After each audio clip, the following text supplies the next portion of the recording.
Mendengar tewas sang raksasa dalam perjalanan pencarian sang putri, Raja Timbang Luhur mengutus dua orang putranya, Sang Hyang Puget dan Sang Hyang Pengging, untuk melanjutkan pencarian sang putri dengan mengendarai seekor gajah milik sang raja yang sangat setia. Dalam perjalanannya, sampailah dua putra mahkota Raja Timbang Luhur di depan Gua Putri sebagai tempat persembunyian sang putri, yang di depannya tumbuh bambu-bambu kecil, dan beristirahatlah dua orang putra mahkota raja beserta seekor gajahnya di bawah pohon bambu tersebut.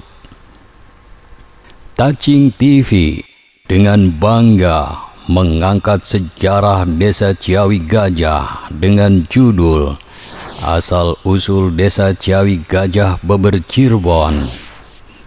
Untuk mengetahui kisah selengkapnya, silakan simak video ini sampai selesai. Bantu kami dengan cara klik tombol subscribe dan tombol lonceng agar Anda mendapatkan notifikasi video terbaru dari kami secara gratis. Selamat mengikuti.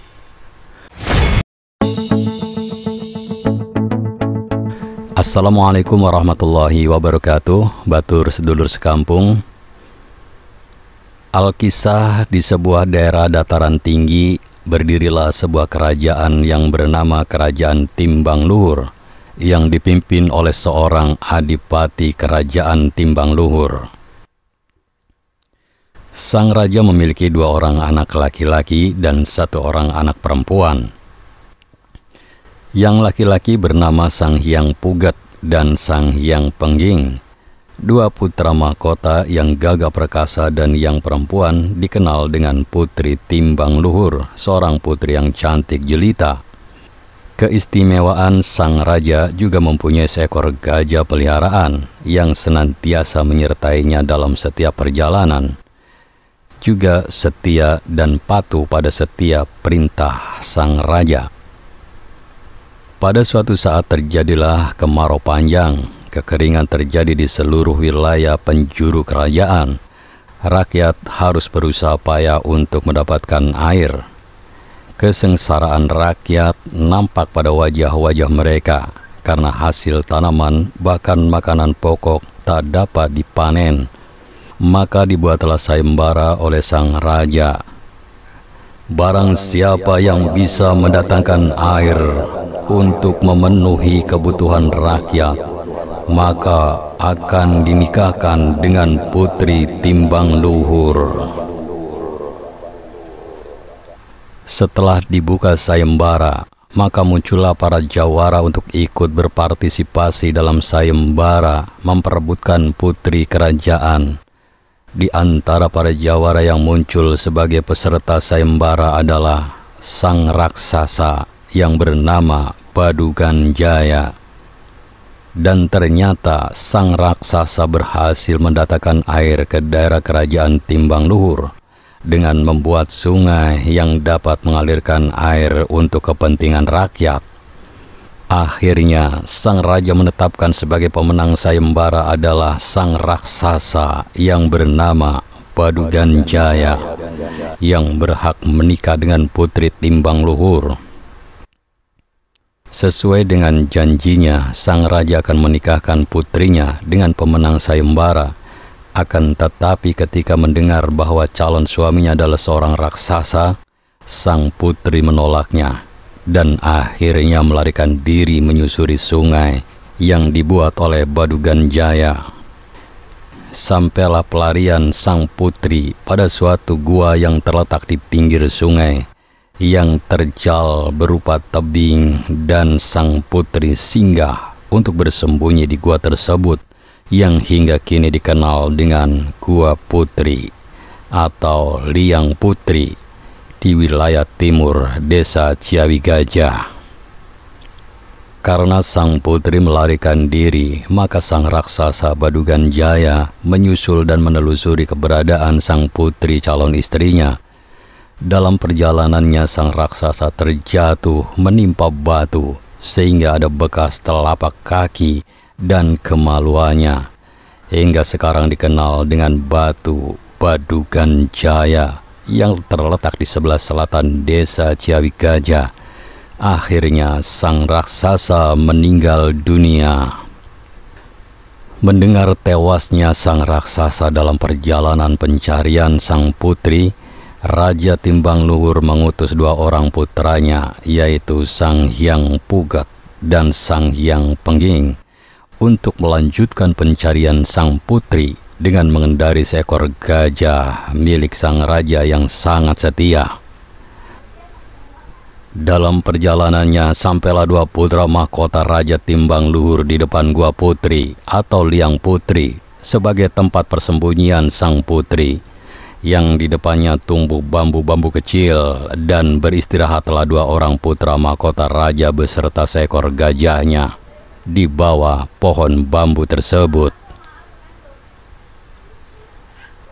Dalam peristirahatannya, dua putra mahkota raja melihat pancaran air yang keluar dari bawah pohon bambu depan gua, persis di bawah kaki gajah peliharaan Raja Adipati Timbang Luhur.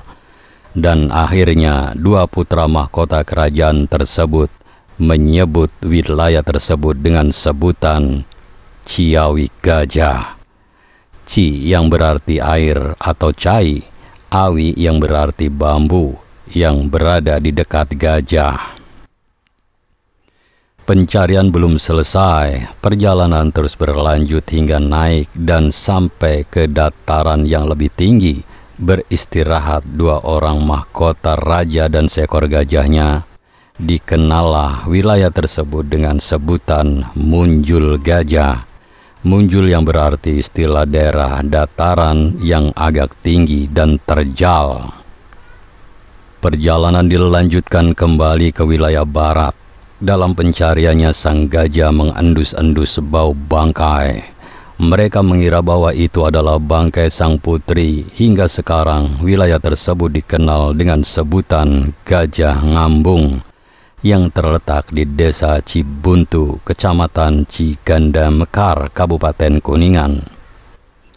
Singkat cerita, bahwa dua mahkota raja tersebut tidak berhasil dalam melakukan misi pencarian sang putri. Mereka memutuskan untuk tidak kembali ke kerajaan dan menetap di wilayah Ciawi Gajah, yang konon katanya Sang Hyang Pugat menganut agama Islam, dan dimakamkan di pemakaman umum desa Ciawi Gajah, dikenal dengan makam Buyut Lurah. Dan Sang Hyang Pengging yang konon katanya beragama Hindu, akhir hayatnya tidak diketahui karena menghilang di wilayah Sarongge dan dikenal dengan Buyut Sarongge, yang lagi-lagi konon katanya sampai sekarang suka menampakkan diri menjelma menjadi seekor harimau, bertanda bahwa akan terjadi malapetaka di desa Ciawi Gajah dan bersiap untuk menjaga desa Ciawi Gajah dari malapetaka tersebut. Kisah ini disusun berdasarkan informasi dari orang tua zaman dahulu hingga sekarang, yang disampaikan dari mulut ke mulut sebagai bahan pengetahuan untuk generasi sekarang dan yang akan datang. Batur sedulur sekampung, demikian sejarah asal-usul berdirinya desa Ciawi Gajah. Saya yakin Anda memiliki pendapat yang berbeda. Oleh karena itu, jika ada perbedaan atau ingin melengkapi sejarah ini, silakan tulis di kolom komentar dengan bijak. Terima kasih telah menyimak video ini sampai selesai. Jangan lupa klik tombol subscribe, like, komen, dan share sebanyak-banyaknya. Ingat, tetap maduluran, aja pada tukaran. Wassalamualaikum warahmatullahi wabarakatuh.